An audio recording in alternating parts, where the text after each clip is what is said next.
Hello everyone, Ruslan Belov here again with our daily roundup of combat operations from the Ukrainian front. Let's talk about what happened on the front over the past 24 hours, because an enormous number of events happen every single day. From Kyiv comes news that overnight Ukrainian air defense once again performed poorly and let through all the ballistic missiles fired at its territory, and so Ukraine, in order to have some kind of response at all, is pleading with Elon Musk to open up Starlink for strikes on Russian territory. That is, we're talking about mid-range strikes, hits 150 to 200 km deep.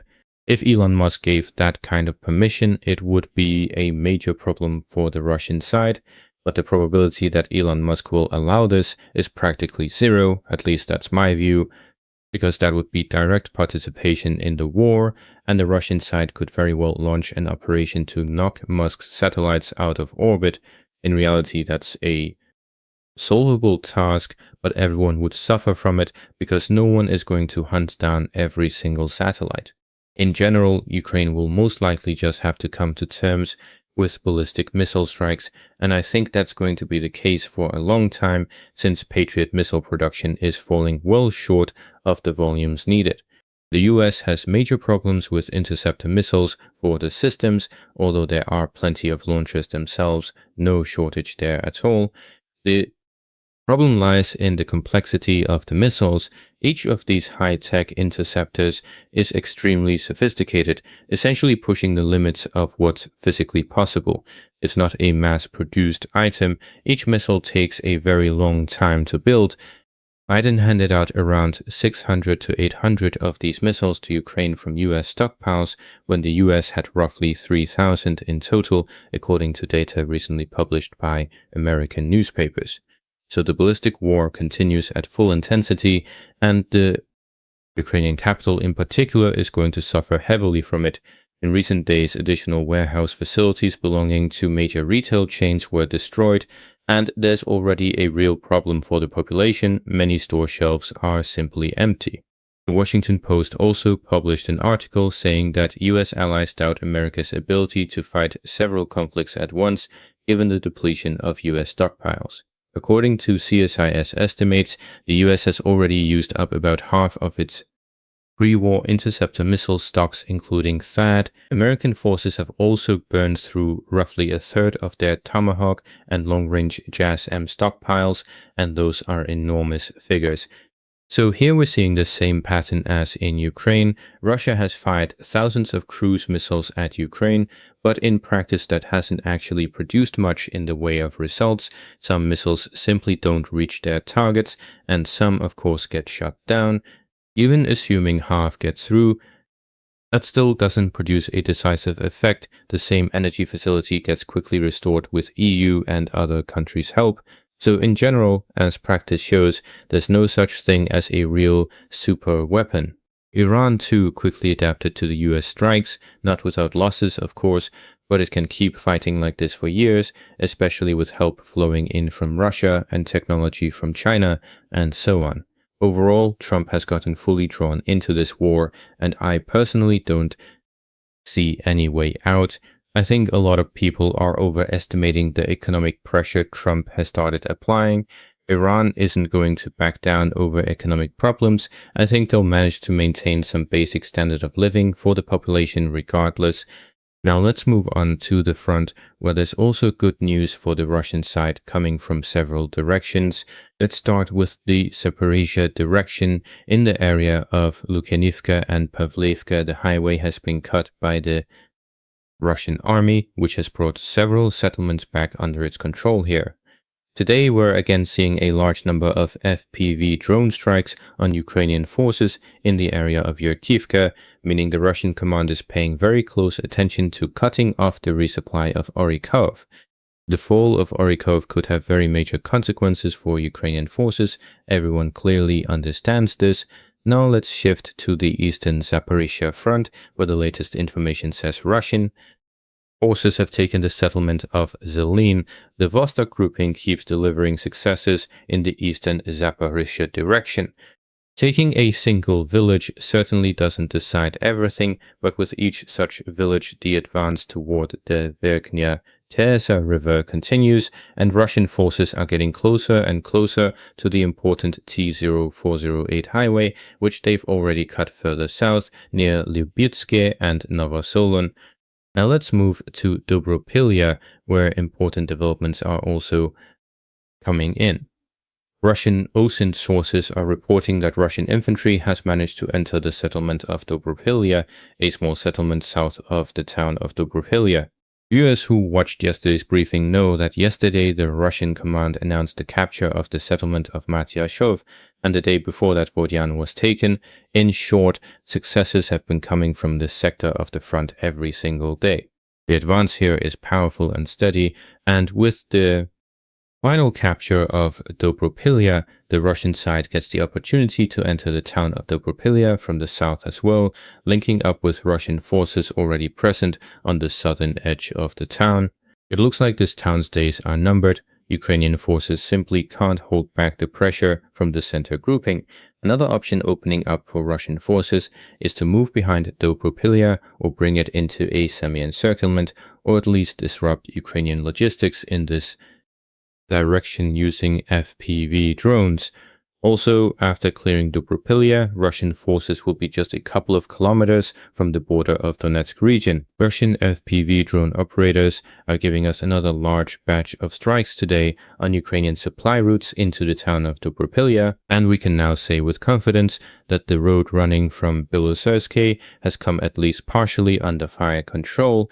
This isn't the first such footage. We got similar footage a few days ago, and now we have new material. Overall, Ukrainian infantry in the town is already reporting shortages of ammunition, water, and so on. The war in Ukraine has already demonstrated one axiom many times over, and it seems everyone understands this well by now. As soon as logistics come under control, even partial control, a town instantly starts suffering from a shortage of an enormous volume of supplies, not just military cargo, but ordinary goods as well. So we're watching live as another Donbass town gets taken, and there will be one fewer of them left. What will remain under AFU control will essentially be 3 full-fledged towns: Druskivka, Slovyansk, and Kramatorsk. Now let's turn to one of the most interesting sectors, Druskivka and Konstantinivka. Yesterday came information backed by objective control footage that the settlement of Mykolaiivka Pole has been taken by the Russian army, and it's fair to say the frontline configuration in this direction has undergone a noticeable shift. Russian positions here are now much more stable and strong. It's still too early to say the fate of Druskivka is sealed or being decided right now, but the first signs pointing that way are already there. The settlement of this scale usually gets broken down into small targets, micro-targets, essentially like a house of cards where you need to pull out one card at a time from every side until the town's defensive structure collapses, after which it becomes a matter for the infantry to move in and clear the town. It's precisely at these pressure points that the AFU is currently trying to push back against the Russian command, and it has to be said they've had some tangible successes. The town and its surroundings are again being hit by FAB glide bombs. Let's take a look at that footage, along with FPV drone strikes, both on the approach into the town and on the road out toward Oleksievo-Druskivske. Ukrainian equipment is burning here every day, and not on a small scale. I think another week of strikes like this and supplying the towns of Druskivka and Oleksievo-Druskivske is going to become very difficult for the Ukrainian side. On Druskivka's western flank, the Russian army has picked up an incredible pace, and it's entirely possible we could see it enter the town itself in the first half of September. The Ukrainian side already stated yesterday that it's supposedly ready to start negotiations to end the war, but that's nothing more than routine boilerplate phrases. In reality, no one is going to stop the war right now. The Russian side is quite capable of settling the Druskivka question by the end of this year, and it's entirely possible it will manage to enter the last 2 towns as well, Slovyansk and Kramatorsk. In other words, now that the defense of these towns is weakening, the Russian side is unlikely to simply agree to an AFU withdrawal from Donetsk region, although, believe me, the Ukrainian army isn't going to withdraw from here under any circumstances, since that would mean the end of the current political regime in Ukraine, and an immediate end at that. I don't think the military would even carry out such an order, and honestly, everyone understands this perfectly well. On the Slovyansk front, there's no new information yet. Yesterday, I reported that Ukrainian sources had already acknowledged the Russian army managed to enter the town and that the situation for the AFU there keeps getting harder.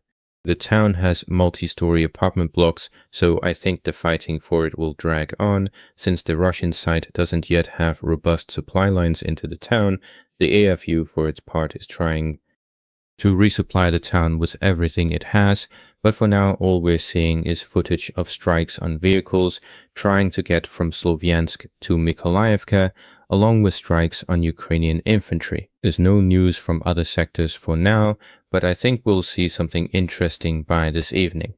Now let's talk about where all of this is actually heading, because on the light at the end of the tunnel question, honestly, there isn't one visible right now. Trump this week threatened to bomb Oman if it gets in the way of American efforts around the strait, and at the same time announced he plans to declare the Strait of Hormuz itself new US territory once they finish dealing with Iran, which, in his words, will happen pretty soon. Iran's response was blunt. The deputy foreign minister said outright that the strait cannot be seized with a tweet, an aircraft carrier, an executive order, or a campaign speech. Essentially, both sides are putting forward demands the other side can't accept. Iran is holding firm on its own conditions for reopening the strait. The US is leaning on economic pressure and threats of force, and the 2-month window that had been set aside for a peace deal has now expired without any breakthrough. Now here's the interesting part, and it actually confirms exactly what I've been thinking about how this is going to play out. On paper, the pressure campaign looks massive. Iran's oil exports collapsed to essentially zero in May, down from just over 2 million barrels a day back in February before the war started. Some estimates suggest the blockade could be cutting off as much as 70% of Iran's export income overall. Inflation there has been running at 40 to 48% a year for over a year now, and average income per person has fallen from around $8,000 back in 2012 to roughly $5,000 today, meaning this decline isn't new. The war has just sharply accelerated something that was already underway for years. But here's the catch, and it's exactly why I don't think sanctions are going to force any kind of capitulation. The Iranian economy has already shown a high degree of resilience precisely because it's been living under sanctions almost continuously for the past 2 decades. Analysts point out that the resilience we're seeing right now says more about Iran's reserves in this particular moment than about how the economy will hold up under a genuinely prolonged war and blockade.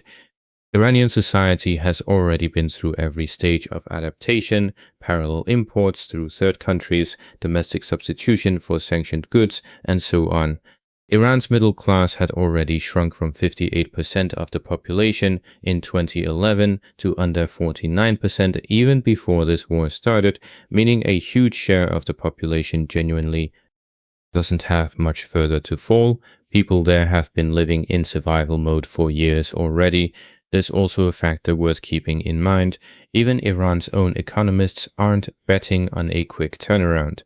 A recent analysis published by the Iranian outlet Dunya-e-Iqtisad laid out 3 economic scenarios through 2028, and even the optimistic one, assuming some kind of deal with the US gets signed by September, still projects only a gradual, years-long recovery, not a fast rebound.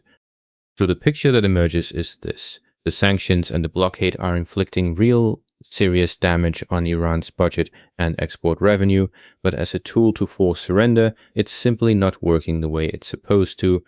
Iranian leadership and the population have, over decades, been institutionally and psychologically conditioned to function under constant economic stress, and that's exactly what makes Trump's current strategy far less effective than it looks on paper. My own read on this is that we're looking at a war that drags on for a good while, yet not one heading toward any quick resolution.